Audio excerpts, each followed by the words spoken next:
बिस्मिल्लाहिर्रहमानिर्रहीम। अस्सलाम वालेकुम नाज़रीन, मैं हूं ज़ुल्करनैन हैदर। आप देख रहे हैं ज़ेड न्यूज़। नाज़रीन, आज की जो इम्पोर्टेंट खबरें हैं वो हम आप तक शेयर करेंगे और उसके हवाले से मज़ीद जो तजिया है, डिटेल है, वो हमारे साथ सीनियर साफ़ी शाहिद साहब मौजूद हैं, उनसे भी बात करेंगे। सबसे पहले आपको बता चलूँ कि अहम शख्सियत हुकूमती जमात की, जिनका केस जो है वो ज़रा ये दावा कर रहे हैं बंद कर दिया गया है। वो क्या केस है उस हवाले से बताते हैं। साबिक वज़ीर आला पंजाब उस्मान बुज़दार की गिरफ्तारी, इसहाक डार को किसने जाने से रोका है या वो जाना ही नहीं चाह रहे थे। चौथी जो चीज़ है, नेशनल सिक्योरिटी कमेटी का जो इजलास हुआ है उसमें अंदर की कहानी है क्या, उसमें हुआ क्या है, उस हवाले से बात करेंगे। शायद साहब, हुकूमती लोगों के केस बंद हो रहे हैं, नैब में जो थे वो केस बंद हो गए हैं, दो अहम शख्सियात हैं, लेकिन उसके बावजूद ये डर के फिर रहे हैं और बताते नहीं है किसी को। मरियम नवाज और शहबाज शरीफ या कोई और? नहीं, मैं ख्वाजा साद रफीक की बात कर रहा हूँ। अच्छा, ठीक है, ओके। आज चीमा की बात कर रहा हूँ। ठीक है, केस उनके बंद हो गए हैं, सही, नैब ने बंद कर दिया है, लेकिन वो कहते हैं नहीं नहीं नहीं, चुप चुप चुप, दसवां किसी ने नहीं। ये क्या चक्कर है? देखें, उसकी वजह यह है कि जो नैब की कानून साजी हुई है, उस कानून साजी को पाकिस्तान तहरीक इंसाफ ने चैलेंज कर रखा है अदालत में, और उस बेंच की जो सरबराही है वो ऐसे ही बेंच के पास है जिस पर नून लीग को एतराज़ात हैं। तो इसलिए उन्हें डर लग रहा है कि अगर उसी बेंच ने इस कानून साजी को रिवर्ट कर दिया तो फिर क्या होगा। क्योंकि आपको याद होगा, साद रफीक ने कहा था कि हम लोहे के चने हैं, और फिर हमने देखा था कि जस्टिस साकिब निसार ने क्या किया था उनके साथ। तो जैसे कहते हैं, वो सांप का डसा हुआ रस्सी से भी डरता है। तो इसलिए साद रफीक साहब को अंदाज़ा है, तो इस वजह से वो जब तक उस केस का फैसला नहीं हो जाता तब तक उनके लिए एक मुश्किल है। बिल्कुल ठीक। उस्मान बुज़दार सुना कि अब गिरफ्तार होने जा रहा है, एंटी करप्शन ने यह घेरा तंग कर दिया है, वो है क्या कहानी? मेरी मालूमात के मुताबिक पंजाब एंटी करप्शन कोई 8 से 10 मामलात पे इंक्वायरी कर रहा है साबिक वजीर आला पंजाब सरदार उस्मान बुज़दार यानी वसीम अकरम प्लस पे। और इन 8 से 10 मुकदमात में आज के दिन जब हम बात कर रहे हैं, एक मुकदमे में सरकारी अराजी के कब्जे का केस था, तीसरा नोटिस था उन्हें पेश होने का, वो पेश नहीं हुए। मेरी मालूमात के मुताबिक अब फौजदारी कार्रवाई का आगाज करने जा रही है एंटी करप्शन। ये एक मुकदमा है।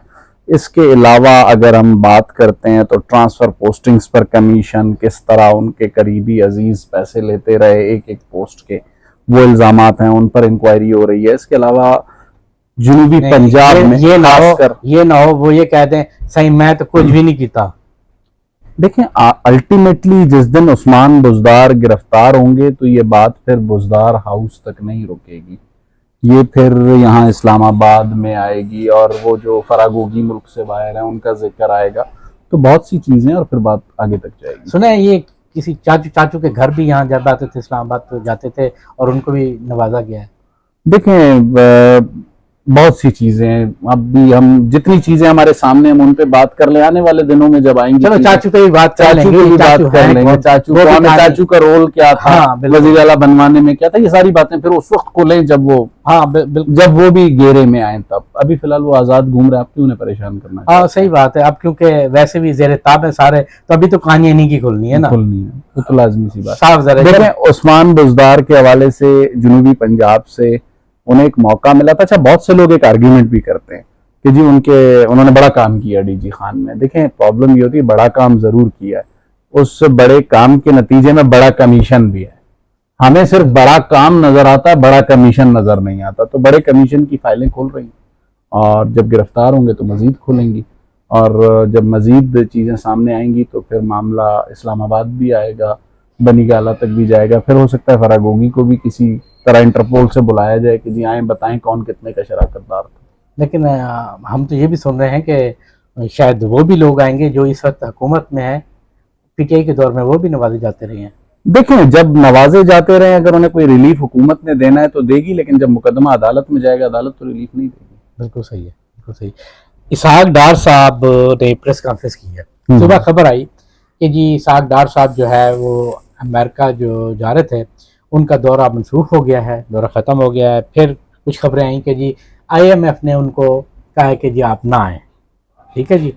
और अब उन्होंने कहा जी मौजूदा जो पाकिस्तान में बहरान है, मैं इसकी वजह से नहीं गया और IMF जो है मुझे कैसे रोक सकता है। जब वो ये कहते हैं IMF मुझे कैसे रोक सकता है कि मैं जाऊं, इसका मतलब ये है कि दाल में कुछ काला है या पूरी दाल ही काली है? अच्छा जुल्करनैन, देखें, एक सबसे पहला सवाल ये है कि IMF जा रहे थे, सागदार साहब कोई मीटिंग तय थी? तो मेरी मालूमात नहीं थी।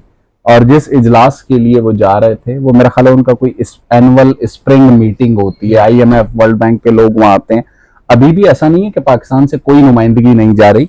सेक्रेटरी खजाना जो है वफाकी वो जाएंगे, गवर्नर स्टेट बैंक मेरी मालूमात के मुताबिक जाएंगे। सही है। मुमकिन है अगर गवर्नमेंट ने बेहतर समझा कि डार साहब नहीं जा सकते, वो स्टेट मिनिस्टर आयशा गौस पाशा को भेज दें। मेरी मालूमात के मुताबिक वहां कोई मीटिंग्स तय नहीं थी, वहां एक स्प्रिंग मीटिंग है। स्प्रिंग मीटिंग के मौके पर वहां मुख्तलिफ मुल्कों से वज़राए खजाना और मुख्तलिफ जो फाइनेंशियल इदारों के लोग हैं वो आते हैं। बल्कि आपको बताऊं कि हमारे एक सहाफ़ी दोस्त ने भी कोई कॉरेस्पॉन्डेंस की थी IMF के साथ कि जी वो इसके लिए आना चाहते हैं, तो उन्होंने उनको इन्विटेशन भेज दिया था कि ये आपका इन्विटेशन है, आप वीज़ा अप्लाई कर सकते हैं। तो जब वो एक सहाफ़ी को इन्विटेशन भेज रहे हैं स्प्रिंग मीटिंग के लिए, तो अच्छा या बुरा, इसाकदार पाकिस्तान का वजीर खजाना है, IMF कैसे उसे रोक सकता है? I don't think. मेरा ख्याल है दो चीजें हैं जो मेरी मालूमात है। वैसे भी वो बादशाह डॉलर हैं, उन्होंने IMF के लिए बड़ा कुछ किया है, इतना तो लेकिन देखें, उन्हें IMF ने भी तो नाकों तले चने चबवाए ना। जब उन्होंने कहा मैं डील कर लूंगा IMF से, तो IMF ने कहा आए नजर करें डील, आओ ना पुत्र, फिर आओ ना पुत्र, मैं तो दसना। तो हालात आपके सामने। तो ये इस तरह के शशकों का ही नतीजा है और भड़कों का ही नतीजा है।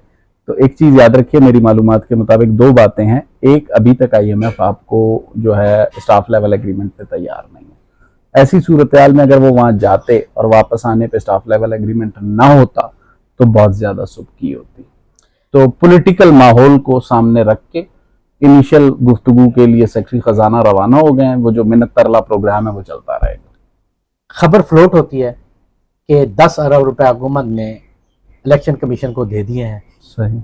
इलेक्शन कमीशन तहरीरी तौर पर तरदीद नहीं करता, जो फोन करता है उन्हें कहता है जी, किसी को कहता है कि हमें नहीं पता, किसी को कहता है जी जारी हो गया, ना मैं तरदीद करूंगा ना मैं तस्दीक करूंगा। ये मामला क्या है? 10 अरब रुपए जारी हुए भी हैं या नहीं? मेरी मालूमात के मुताबिक जब तक हम ये रिकॉर्डिंग कर रहे हैं वजारत खजाना से कोई इसकी तस्दीक नहीं कर रहा। साहब जरा पैसे तो उन्होंने पैसे जारी साहब ने भी अपनी जो प्रेस कॉन्फ्रेंस थी उसमें उन्होंने कहा जी सुप्रीम कोर्ट ने डेडलाइन दे दी, ठीक है जी, इतने पैसे दे दें, इतने पैसे दे दें। उन्होंने ये नहीं बताया, अपने खिताब में ये नहीं कहा कि जी मैंने दिए भी हैं या नहीं। देखें, मैं बहैसियत जर्नलिस्ट, मेरे लिए ये खबर उस वक्त होगी जब मेरा कोई भी सोर्स वजारत खजाना से ये कहे कि yes we release the amount today और नॉट। आज दिन तक मुझे ये खबर नहीं मिली कि वजारत खजाना ने पैसे रिलीज कर दिए। इलेक्शन कमीशन को मिल गए, अब कहां से मिले हैं? हो सकता है IMF ने बराह रास्त दिए या खान साहब ने वो जो 5 अरब रुपए का चंदा इकट्ठा, 5 अरब से कितने थे वो जो टेलीथॉन करके फ्लड इफेक्टीज के लिए? हाँ, 5 अरब, 1 अरब नहीं है, कई अरब है। नहीं, वो जब इकट्ठे करने पे आता है देर नहीं लगती। अच्छा, आखिर में मुझे ये बताते हैं शाह साहब, हमने ये सुना है कि नेशनल सिक्योरिटी के कमेटी के इजलास में ये तय पाया है कि जो हुकूमत करेगी इदारे उसके साथ खड़े हैं। तो क्या समझे फिर सिर्फ ना ही समझिए इलेक्शन नहीं है। सर, आईने पाकिस्तान में यही लिखा है कि हुकूमत एग्जीक्यूटिव है जी, इदारे उसके साथ होंगे, चाहे इदारा कोई भी हो। सुप्रीम कोर्ट सिर्फ हुकूमत के साथ इसलिए नहीं होती कि उसका रोल एक मुनसिफ का है, या हाई कोर्ट्स नहीं होती या सेशन कोर्ट्स नहीं होती क्योंकि उन्होंने मैटर्स रिजॉल्व करने। बाकी तो तमाम इदारे रियासत के हैं और रियासत की जो डेफिनेशन आइन में है उसका सरबरा वजीर आज़म है और प्रेसिडेंट ने जो भी इकदाम करने वो प्राइम मिनिस्टर की एडवाइस पे करने। तो पार्लिमानी जमहूरियत के मुताबिक और मेरी मालूमात के मुताबिक जो कुछ भी होगा वो आइन और कानून के मुताबिक होगा। ये जुमला मुझे इसलिए याद आता है, आपको याद दिलाऊंगा, जब इफ्तिखार चौधरी साहब वाला मामला हुआ था तो कुछ अरसे के लिए राना भगवान दास कायम मकाम चीफ जस्टिस बने थे। तो कराची में हमने उनसे बड़े सख्त सवालात पूछे और वाकई पाकिस्तान की जुडिशरी में चंद ही जजेस हैं जिनकी आप मिसालें दे सकते हैं, उनमें मेरा ख्याल है राना भगवान दास। उन्होंने हमें ये जवाब दिया था सख्त सवालों पे, जो कुछ होगा आइन और कानून के मुताबिक। इंशाल्लाह इस पे मजीद डिबेट जो है हम लेकिन एक बात याद रखिएगा, आपका ताल्लुक डीजी खान मुल्तान साउथ पंजाब से, जी 14 मई को आप वोट नहीं देंगे। अच्छा, वोट नहीं देंगे? नहीं, तो क्या कुछ और देने जाएंगे हम? ये आपको अच्छा, पता होगा। ठीक है। नाज़रीन, आज की आपने वीडियो देखी है और इंशाल्लाह नई इन्फॉर्मेशन के साथ कल दोबारा हाजिर होंगे। तब तक के लिए अल्लाह हाफ़िज़।